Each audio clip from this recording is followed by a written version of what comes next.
Assalamualaikum warahmatullahi wabarakatuh. Alhamdulillah, alhamdulillahilladzi ja'ala al-a'yada murassaman lil khairat wa ja'ala lana ma fil ardi jami'an lil imarat waz zar'il hasanat. Ashhadu an la ilaha illallahul khaliqul ardi was samawat wa ashhadu anna Muhammadad da'i lid-dini bi awdha'il bayyinat. Allahumma salli ala Sayyidina Muhammadin wa ala alihi wa ashabihi wal mustahidina bin nasriddin wa idhalatil munkarat. Faya ayyuhal hadirun usikum wa iyaya bittaqwallah faqad fada man ittaqa wa khaba manil asa.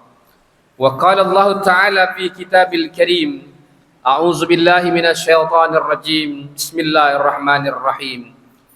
Ya ayyuhalladzina amanu tubu ilallahi taubatan nasuha asa rabbukum an yukaffir ankum sayyi'atikum wa yudkhilakum jannatin tajri min tahtihal anhar. Al-ayah. Hadirin sidang Jumat hamba Allah yang berbahagia, mengawali khutbah Jumat di siang hari nan baik ini, di hari Jumat penuh keberkahan ini, di penghujung bulan Jumadil Awal, dan kira-kira tidak sampai sekitar 100 hari lagi kita akan sambut bulan suci Ramadan, dan tidak berapa lama pula kita akan mengakhiri tahun 2025 ini. Begitulah cepatnya waktu berjalan kepada kita bersama. Marilah kita mensyukuri nikmat iman dan nikmat kesehatan yang sampai detik ini masya Allah titipkan pada kita bersama. Bayangkan betapa tidak, di hari nan baik, di hari Jumat ini tentunya masih ada saudara-saudara kita yang dengan sengaja atau tidak sengaja belum mampu memenuhi panggilan sholat Jumat kali ini akibat menipisnya nikmat iman yang Allah titipkan pada mereka. Di sisi lain tentunya juga ada saudara-saudara kita yang terbaring di rumah sakit, terbaring di rumah, tak punya daya dan kekuatan untuk hadir bersama kita ke masjid ini akibat menipisnya nikmat kesehatan yang Allah titipkan pada mereka. Jikalau kita hendak membandingkan diri kita dengan diri mereka, maka patutlah kita untuk mensyukuri sekecil apapun nikmat iman dan nikmat kesehatan yang sampai detik ini masih Allah titipkan pada kita dan keluarga. Semoga saudara-saudara kita yang belum Allah titipkan nikmat iman dan kesehatan tersebut, Allah titipkan nikmat iman dan kesehatan yang lebih baik. Hadirin sidang Jumat hamba Allah yang berbahagia, hari ini kita merenungi sebuah nasihat mulia yang dinukil dalam kitab Nasaihul Ibad karangan Syekh Nawawi Al-Bantani, seorang ulama besar kita, tentang tanda-tanda kecelakaan as-saqawah dan tanda kebahagiaan al-sa'adah seorang hamba. Oleh karena itulah tema kita di hari ini adalah tanda-tanda kecelakaan dan kebahagiaan, intisari dari kitab Nasaihul Ibad. Hadirin sidang Jumat hamba Allah yang berbahagia, kalau ditanya kepada kita bersama, apa yang kita harapkan hidup di dunia ini? Yang kita harapkan bagaimana kehidupan kita yang sebentar di dunia ini, yang menurut Rasulullah baina sittina wa sab'in, antara 60 sampai 70 tahun, yang kita harapkan bagaimana kita mendapatkan kebahagiaan dunia dan akhirat. Itulah doa-doa yang kita panjatkan, Rabbana atina fid dunya hasanah wa fil akhirati hasanah wa qina adzabannar. Ya Allah, anugerahkan pada kami kebahagiaan dunia dan kebahagiaan akhirat, dan mudah-mudahan kami sekeluarga terhindar dari pedihnya azab api neraka. Di dalam kitab ini Imam Nawawi menukil sebuah hadis, An-Nabi sallallahu alaihi wasallam qala alamatus saqawah arba'ah. Dari Nabi disebutkan bahwa tanda-tanda kecelakaan itu ada 4. Yang pertama adalah nisyanuz zunubi al-madiyah wa hiya indallah mahfuzah, yaitu melupakan dosa-dosa masa lalu padahal semua itu tercatat di sisi Allah. Tak ada daun yang jatuh kecuali dengan seizin Allah. Tak ada satu pun kebaikan kita kecuali Allah balas. Begitu pula dengan sesuatu dosa, pasti akan mendapatkan balasan dari Allah. Ini ciri celaka. Kenapa ciri celaka? Tidak pernah menyesal. Kenapa ciri celaka? Tidak pernah bertaubat. Bahkan lupa bahwa semua dosa itu tercatat di hadapan Allah. Sebesar apapun dosa kita, datanglah pada Allah, cuman satu yang kita katakan, ngaku salah. Saya selalu berpesan kepada para jamaah haji dan umrah Indonesia, kalau sampai ke Ka'bah, saya bilang, apa yang kita dahulukan? Minta uang segepok, minta lunas hutang, minta jodoh, atau ngaku salah dulu? Saya bilang ngaku salah lah dulu, maka yang lainnya Allah akan berikan. Itulah dalam surat Nuh ayat 10 sampai 12 itu. Faqultu astaghfiru, mohon ampunlah kepada Tuhanmu. Sesungguhnya Tuhanmu itu Maha Pengampun. Dan setelah itu yursilus sama, langit akan menurunkan hujan, berikan anak, keturunan, harta, dan berbagai macamnya. Hadirin sidang Jumat hamba Allah yang berbahagia. Oleh karena itulah perintah Allah dalam surat At-Tahrim yang khatib bacakan tadi di awal, di ayat 8. Ya ayyuhalladzina amanu tubu ilallahi taubatan nasuha. Hai orang-orang yang beriman, bertaubatlah kalian kepada Allah taubatan nasuha. Perhatikan bagaimana Nabi Yunus berada dalam 3 kegelapan. Gelap di malam hari, gelap dalam perut ikan, gelap di dasar lautan. Kalaulah kita berada seperti Nabi Yunus, nak kemana kita mau pergi? Masalah berat, mungkin kita stres, tapi apa yang dilakukan oleh Nabi Yunus? Nabi Yunus mengungkapkan yang diabadikan Allah dalam Al-Quran. Yang pertama, ia cari Allahnya, la ilaha illa anta, tidak ada Tuhan kecuali engkau. Lalu kemudian dia puji Allahnya, subhanaka. Lalu yang ketiga, dia ngaku salah, inni kuntu minaz zalimin. Para ahli tafsir mengatakan, kalaulah Nabi Yunus nggak ngaku salah, sampai hari ini dia akan berada dalam 3 kegelapan itu. Nabi Adam, coba bayangkan, ya, dipisahkan antara ia dan istrinya, satu di Jeddah, satu di India. Apa yang dilakukan Nabi Adam untuk bisa ketemu kembali kekasihnya? Dia berdoa, Rabbana zalamna anfusana, wa in lam taghfir lana wa tarhamna lanakunanna minal khasirin. Ngaku salah lagi. Yang berat dalam hidup ini memang mengaku salah. Tapi ngaku salah itulah pintu keberkahan, pintu pembuka segala-galanya. Hadirin sidang Jumat hamba Allah yang berbahagia. Mudah-mudahan kita terhindar dari orang yang celaka, yang tidak mau ngaku salah, dan tidak mau kemudian bertaubat kepada Allah. Yang kedua, dikatakan ciri orang yang celaka itulah wa zikrul hasanati al-madiyah wa la yadri qubilat am ruddat. Selalu mengingat amal kebaikan masa lalu, padahal tidak tahu apakah amal itu diterima atau tidak. Ia membanggakan amal yang sedikit, padahal para sahabat Nabi saja sangat takut apakah amalnya diterima atau tidak. Wajar kalau kemudian Allah memerintahkan pada kita, jangan banggakan amal dan beranggapan engkau lebih baik atau lebih suci. Dalam surat An-Najm ayat 32. Fala tuzakku anfusakum huwa a'lamu bimanittaqa. Jangan lu anggap diri lu suci lah, kira-kira bahasa kita hari ini. Gua tahu, kata Allah, siapa sebenarnya ente. Kalau gua buka semuanya, keluarga nggak mau mendekat pada ente. Tetangga pun nggak mau. Ana baik sama ente, kata Allah kira-kira itu. Oleh karena itu cuma 2 L saja. Lakukan, lupakan. Lakukan, lupakan. Tapi yang berat hari ini, kita berada di zaman media sosial dan berbagai macamnya. Kita ingin semuanya orang mengetahui apa yang kita lakukan. Tentu tidak masalah, tergantung kembali pada niat kita masing-masing. Mudah-mudahan Allah jaga niat kita semata-mata karena Allah semata, bukan karena riya atau pamer pada manusia. Yang ketiga, wa nazruhu ila man fawqahu fid dunya. Selalu melihat orang yang lebih tinggi dalam urusan dunia. Ini membuat hidup kita iri. Tidak pernah merasa cukup dan jauh dari rasa syukur kepada Allah. Pesan Allah, tidak iri pada dunianya orang lain. Wala tamuddanna ainaika ila man matta'na bihi azwajan minhum.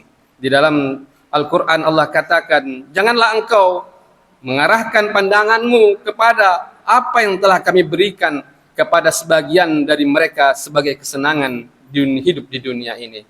Hadirin sidang Jumat hamba Allah yang berbahagia. Hari ini luar biasa. Tidak sedikit orang kemudian hidupnya berpura-pura. Berpura-pura kaya, berpura-pura dan berbagai macamnya karena ingin mendapatkan pengakuan dari orang lain. Betapa luar biasa sengsaranya hari ini. Banyak luar biasa. Standar orang selalu adalah apa yang dilihatnya di media sosial dan dia pingin pula seperti itu. Yang membuat orang galau, ingin sesuatu, tas yang baru, ingin jalan-jalan, ingin dan berbagai macamnya. Salah satunya adalah setelah melihat Insta story orang lain, melihat cerita orang lain, dia pun ingin melakukan hal yang serupa. Lalu tidak jarang terjadi pertengkaran suami istri dan berbagai macamnya. Inilah standar. Padahal Al-Quran mengajarkan kepada kita, lihatlah dalam persoalan dunia ini tidak perlu melihat ke atas, tapi lihatlah ke bawah. Mudah-mudahan hati kita semua menjadi tenang. Yang keempat, wa nazruhu ila man dunahu fid din. Melihat orang lebih rendah dalam urusan agama. Ia merasa dirinya lebih baik sehingga malas memperbaiki ibadah. Ini awal kehancuran iman. Allah berpesan kepada kita bersama, orang yang lebih baik urusan agamanya siapakah dia? Dalam surat Al-Mujadalah ayat 11 diungkapkan, yarfa'illahu alladhina amanu minkum walladhina utul ilma darajat, yaitu orang-orang yang beriman kepada Allah dan yang mau terus belajar menuntut ilmu. Hadirin sidang Jumat hamba Allah yang berbahagia, semoga khatib dan keluarga dan kita semuanya terhindar dari golongan orang-orang yang celaka ini. Hadirin sidang Jumat hamba Allah yang berbahagia. Lalu kemudian Imam Syekh Imam Nawawi dalam kitab Intisari Nasaihil Ibad ini mengungkapkan pula, disebutkan pula wa alamatus sa'adah arba'ah. Tanda kebahagiaan itu ada 4. Yang pertama adalah zikruz zunub al-madiyah, selalu mengingat dosa masa lalu, bukan untuk putus asa, tapi agar banyak bertaubat dan beristighfar. Bahagia itu bersih dari dosa dan memperbaiki amal. Sebagaimana diungkapkan Allah dalam surat Al-A'la ayat 14, qad aflaha man tazakka. Sungguh beruntung, sungguh bahagia siapa mereka? Orang yang mensucikan dirinya. Hadirin sidang Jumat hamba Allah yang berbahagia, kalaulah suatu saat kita meninggal, lalu kemudian tubuh kita dimandikan orang, lalu kemudian tubuh kita dikapankan orang 3 helai kain kapan laki-laki, 5 helai kain kapan perempuan, lalu kemudian kita disolatkan orang, lalu kemudian kita dibawa ke kuburan 1 kali 2 meter tanah, lalu kata orang yang berada di dalam kubur, turunkan jenazahnya, masuklah kita ke dalam kuburan itu, lalu kata orang buka kainnya dikit, lalu kemudian hadapkan dia ke kiblat, ambil papannya, tutuplah dia, ditutup pakai tanah, selesailah kehidupan kita. Lalu kalau kemudian kita tidak pernah mengingat kematian, tidak pernah mengingat dosa kita, kebayang oleh kita, semuanya akan bersaksi kelak di hadapan Allah. Pada saat itu, apa yang hendak kita katakan kepada Allah? Kalau hari ini menjadi hari terakhir kita bersama, apa yang hendak kita pertanggungjawabkan di hadapan Allah kelak? Pada saat bibir ini tidak pernah mengucapkan astagfirullah, ampunkan hamba ya Rabb. Pada saat itu, dunia inilah tempat beramal, akhirat tempat pembalasan. Tidak ada kesempatan lagi, tinggallah balasan kepada kita. Semuanya akan menjadi saksi semua. Masjid ini akan menjadi saksi kita pernah sholat di tempat ini. Dan semua amal kebaikan kita. Hadirin sidang Jumat hamba Allah yang berbahagia. Ternyata bahagia itu sederhana. Pada saat kita tak punya dosa. Mahal betul taubat itu. Tidak semua orang diberikan Allah kesempatan bertaubat sebelum kematian. Mudah-mudahan Allah izinkan lisan khatib dan kita bersama. Untuk senantiasa terus mengucapkan astagfirullah, mohon ampun kepada Allah. Dan kita mati dalam keadaan sudah bertaubat. Hadirin sidang Jumat hamba Allah yang berbahagia. Yang kedua adalah nisyanul hasanatil al-madiyah, yaitu melupakan amal kebaikan masa lalu. Tidak merasa cukup dan tidak membanggakan diri sehingga terus semangat beramal. Yang membuat kita ini selalu kepo, ingin tahu urusan orang lain dan berbagai macamnya, ya selalu mengenang-enang amal. Itu masjid itu kalau bukan karena suami saya nggak bakalan selesai. Karpet masjid itu saya yang belinya. Itu dan berbagai macamnya. Sudahlah. Sederhana dalam Islam itu, dalam konsep ikhlas dalam Islam itu. Dibalas tidak dibalas sama manusia, Allah pasti membalasnya. Dilihat tidak dilihat sama manusia, Allah pasti lihat. Alam ya'lam kata Allah, masihkah kau nggak yakin? Sesungguhnya aku yara, aku maha melihat. Tak ada satupun ya Allah tidak balas. Disitulah konsep ketenangan hati yang luar biasa. Sudahlah berbuat terus, semangat terus. Dan kemudian lupakan dan yakinlah Allah maha melihat hambanya. Hadirin sidang Jumat hamba Allah yang berbahagia. Yang ketiga yaitu wa nazruhu ila man fawqahu fid din. Melihat orang lebih tinggi dalam kualitas agamanya. Hadirin sidang Jumat hamba Allah yang berbahagia.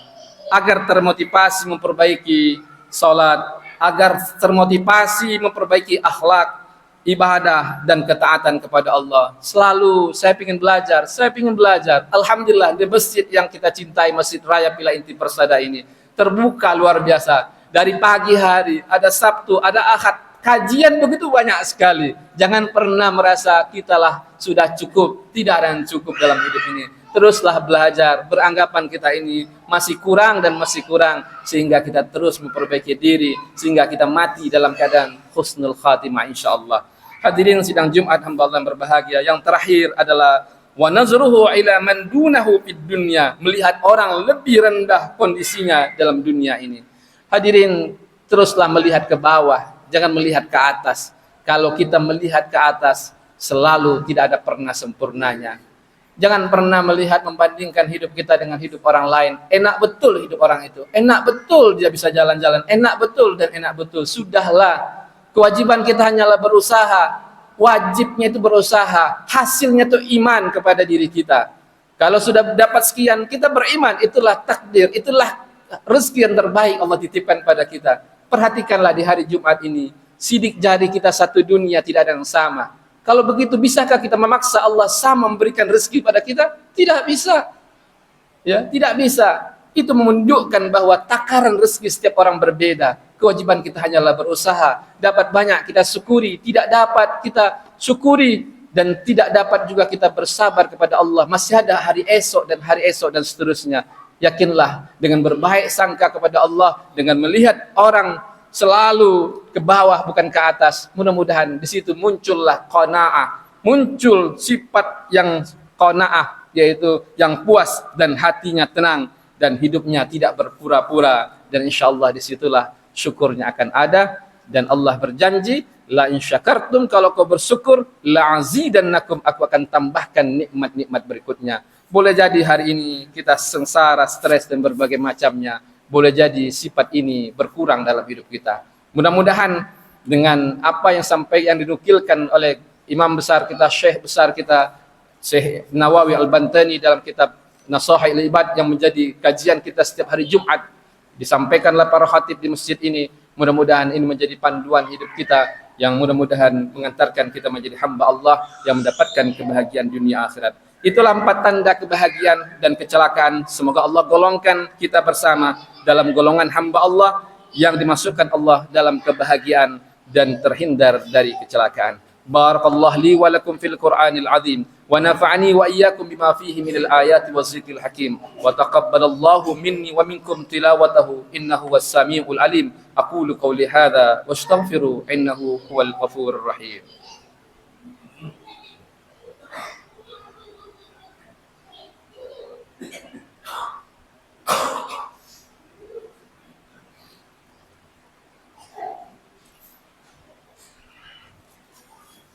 Alhamdulillahilladzi a'ada wal qarar. Asyhadu an la ilaha illallah wa asyhadu anna Muhammadar Rasulullah. Allahumma salli ala sayyidina Muhammadin wa ala alihi wa ashabihi ajma'in. Ayuhan nas ittaqullaha bima amar wa antahu amman naha wa'lamu anna Allah ta'ala shalla ala qadiman shalla ala nabi qadiman ya ayyuhalladzina amanu sallu alaihi wasallimu tasliman katsiran. Hadirin sidang Jumat hamba Allah yang berbahagia. Hidup ini hanyalah sebuah perjalanan. Perjalanan setiap orang berjalan di muka bumi ini. Tapi setiap orang harus semangat mencari bekal untuk sebuah perjalanan yang tak berakhir, yaitu sebuah kematian. Hari ini mungkin kita mendengar tetangga kita meninggal.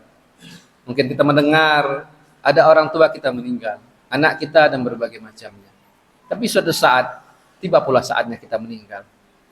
Dan sehingga Rasulullah mengatakan sebaik-baik kalian itu bukanlah yang punya harta banyak, bukan yang punya pangkat yang tinggi dan berbagai macamnya. Sebaik-baik kalian yang senantiasa selalu mengingat kematian dan mempersiapkannya. Kenapa kita harus mengingat kematian? Karena dengan mengingat kematian kita akan berhati-hati hidup di muka bumi ini. Bayangkan luar biasa hari-hari ini kalau kita katakan pada diri kita ada makanan haram di hadapan kita, sesuatu yang haram, mungkin kita tidak mau memakannya. Tapi bagaimana dengan harta haram masuk ke rekening kita? Tidak jarang orang kemudian beranggapan biasa-biasa saja. Mudah-mudahan kita terhindar dari itu. Padahal dampaknya lebih dahsyat. Harta haram tadi kita bawa ke rumah, kita hidangkan di meja makan keluarga kita. Lalu kemudian itu bukanlah makanan yang nikmat, tapi itu adalah racun. Tegakah kita? Relakah kita? Pasti tidak rela kalau itulah racun yang dihidangkan ke keluarga kita. Mudah-mudahan nasihat Syekh Imam Nawawi Al-Bantani yang nukil dari hadis Rasulullah ini menjadi nasihat kita bersama agar kita mendapatkan kebahagiaan dunia dan akhirat. Angkat tangan kita seraya berdoa pada Allah. Mudah-mudahan doa kita Allah kabulkan dan kita tidak murtad setelah mendapatkan petunjuk dari Allah. Allahumma salli ala Sayyidina Muhammadin Sayyidil awwalin wal akhirin. Allahumma ighfir lana dzunubana wa liwalidina warhamna kama rabbana saghiran. Ya Allah, ampunkanlah dosa kami ya Rabb. Entah berapa banyak dosa yang pernah kami lakukan ya Rabb. Entah berapa banyak maksiat yang pernah kami lakukan dengan sengaja atau tidak sengaja.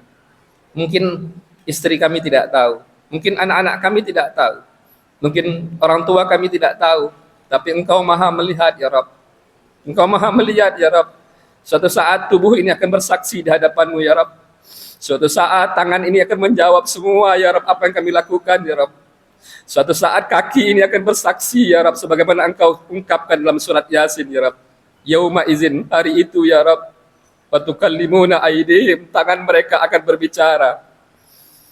Apa yang hendak kita katakan di hadapan Allah pada saat Allah menitipkan tangan terbaik ini, tapi tangan itu akan berbicara kelak. Di saat mulut ini malu mengaku salah di hadapan Allah, gengsi di hadapan Allah, padahal sebaik-baik kita yang kembali kepada Allah dalam keadaan suci dan bersih. Entah berapa banyak air mata ayah dan mak kita menangis karena kata-kata kita yang kasar. Entah berapa banyak air mata mak kita menangis. Boleh jadi itu pula yang menyebabkan kita sulit mendidik anak-anak dan istri kita hari ini. Boleh jadi itu pula menyebabkan kita sulit mendapatkan rezeki yang terbaik dari Allah di hari ini. Siapapun di antara kita, semoga orang tua kita masih hidup, Allah kuatkan tubuhnya, Allah titipkan rezeki terbaik. Orang tua kita meninggal, Allah lapangkan kuburannya, Allah pertemukan kembali kita di surganya. Allahumma ighfir li jami'il muslimina wal muslimat al ahya minhum wal amwat innaka sami'un qaribun mujibud da'wat. Allahumma ya Rabb ya Razzaq ya Razzaq ya Ghani ya Al-Mughni urzuqna rizqan katsiran halalan tayyiban mubarakan min kulli makan min kulli jihad min haitsu la yahtasib bighairi hisab wa anta khairur raziqin. Ya Allah, bimbing kami dalam mencari rezeki yang halal ya Rabb. Titipkan pada kami dan keluarga hanya rezeki yang halal ya Rabb. Jauhkan kami dari makan harta yang Kau haramkan. Jauhkan kami dari makan harta riba yang Kau haramkan ya Rabb. Warzuqna ya Rabb. Beri kami rezeki ya Rabb. Wa anta khair razikin. Engkaulah sebaik-baik pemberi rezeki itu ya Rabb. Allahumma ya Rabb, muliakanlah kedua orang tua kami, saudara kami, istri kami, suami kami, anak keturunan kami dunia akhirat. Andai kata hari ini Kau pertemukan kami sekeluarga di dunia ini, satu harapan kami, pertemukan kami kembali kelak di surgamu, jauhkan kami dari api nerakamu ya Rabb. Allahumma ya Rabb, kami rindu ya Rabb untuk bisa berhaji ya Rabb, berumrah bersama istri dan anak-anak keturunan kami ya Rabb. Izinkan kami ya Rabb, panggil kami ya Rabb, kasih kami kesempatan ya Rabb. Mudah bagimu ya Rabb, izinkan kami ya Rabb. Labbaik Allahumma labbaik ya Rabb. Allahumma ya Rabb, jadikan negeri kami Indonesia negeri yang baldah thayyibah wa rabbun ghafur, di mana para pemimpinnya taat padamu, sayang pada kami rakyatnya Rabb. Jauhkan kami dari fitnah adu domba di antara kami sesama anak negeri ya Rabb. Allahumma ya Rabb, jika kami meninggal ya Rabb, meninggalkan kami semua dalam keadaan sudah bertaubat ya Rabb, dalam keadaan iman Islam ya Rabb, dalam keadaan husnul khatimah. Rabbana ihtimna bi husnil khatimah wa la tahtimna bi su'il khatimah. Rabbana atina fid dunya hasanah wa fil akhirati hasanah wa qina azabannar. Walhamdulillahi rabbil alamin. Alhamdulillahi rabbil alamin. Mudah-mudahan Allah berkahi, mudah-mudahan menjadi ibadah. Ibadallah innallaha ya'murukum bil Walhamdulillahi rabbil alamin.